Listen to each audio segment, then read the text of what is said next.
பிரம்ம ராட்சசன் அப்படின்னு சொன்னாலே நம்ம எல்லாருக்கும் ஒரு பயம்தான். ஏன்னா அது ஒரு ராட்சசன் அப்படின்னு நினைப்போம். அது மட்டும் இல்லை, கந்தசஷ்டி கவசத்தில் கூட பெண்களை தொடும் பிரம்ம ராட்சசன் அப்படின்னு அந்த ராட்சசனை விரட்ட சொல்லி பாடியிருப்பாங்க. இப்படி இருக்கிறப்ப அவருக்கு இருக்கிறது சாபம் இல்லை, வரம் அப்படின்னு சொன்னால் உங்களால் நம்ப முடியுமா? அது மட்டும் இல்லை, திருவண்ணாமலை, திருக்கடையூர் அப்படின்னு நிறைய சிவத்தலங்களில் இந்த ராட்சசனுக்கு ஒரு தனி சன்னதி இருக்குது. இது நம்மள எத்தனை பேத்துக்கு தெரியும்? அது மட்டும் இல்லை, ஒரு முக்கியமான ரகசியங்க. இவருடைய சாபத்தை நம்ம வரமாக மாற்றிக்கலாம். அது உங்களுக்கு தெரியுமா?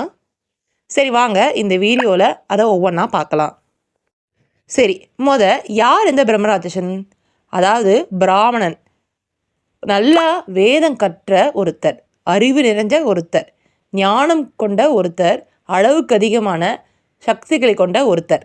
அவர்தான் பிராமணன்.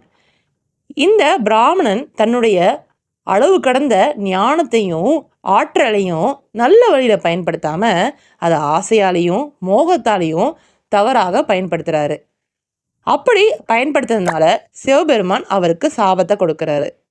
அதனால தான் இந்த பிரம்மன், அதாவது பிராமணன், ஒரு ராட்சச ரூபம் எடுக்கிறாரு. அதுதான் பிரம்ம ராட்சசன்.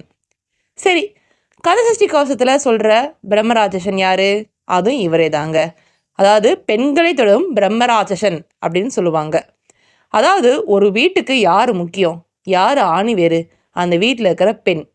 அந்த பெண் தன்னுடைய ஆசையாலையும் மோகத்தாலையும் தவறான வழியில் போகக்கூடாது அப்படிங்கிற ஒரு தத்துவத்தை உணர்த்துறது தான் பெண்களை தொடும் பிரம்மராட்சசன். அதாவது தீய சக்தி, தீய எண்ணங்கள், அதை தான் அப்படி சொல்லியிருப்பாங்க. இவர் என்னதான் கெட்டது பண்ணியிருந்தாலும், சாபம் வாங்கியிருந்தாலும், இவருடைய அறிவு இருக்குது பார்த்தீங்களா, ஞானம், அது என்றைக்குமே நல்லது தாங்க செய்யும். அதனால தான் சிவன் கோயிலெலாம் இவருக்கு ஒரு தனி சன்னதி இருக்குது. சரி வாங்க, இப்போ எப்படி இவருடைய சாபத்தை நம்ம வரமாக மாற்றிக்கிறது அப்படின்னு பார்க்கலாம். இது 3 விஷயமாக நான் சொல்கிறேன் உங்களுக்கு. விஷயம், பாதுகாப்பு அரண். அதாவது நான் முன்னே சொன்ன மாதிரி இவர் ரொம்பவே சக்தி வாய்ந்தவர், வேதங்கள்லாம் நல்லா தெரிஞ்சவர். இவருக்கு அளவற்ற சக்தி இருக்கிறதுனால இவர் இருக்கிற இடத்துல வேற எந்த ஒரு தீய சக்தியும் நுழைய முடியாது. இவர் நுழையவும் விட மாட்டார். 2வது, தெளிவான வழிகாட்டி. இவருடைய சாபமே என்ன? இவர் தவறான வழியில் சென்றது, அதுதானே இவருடைய சாபம்.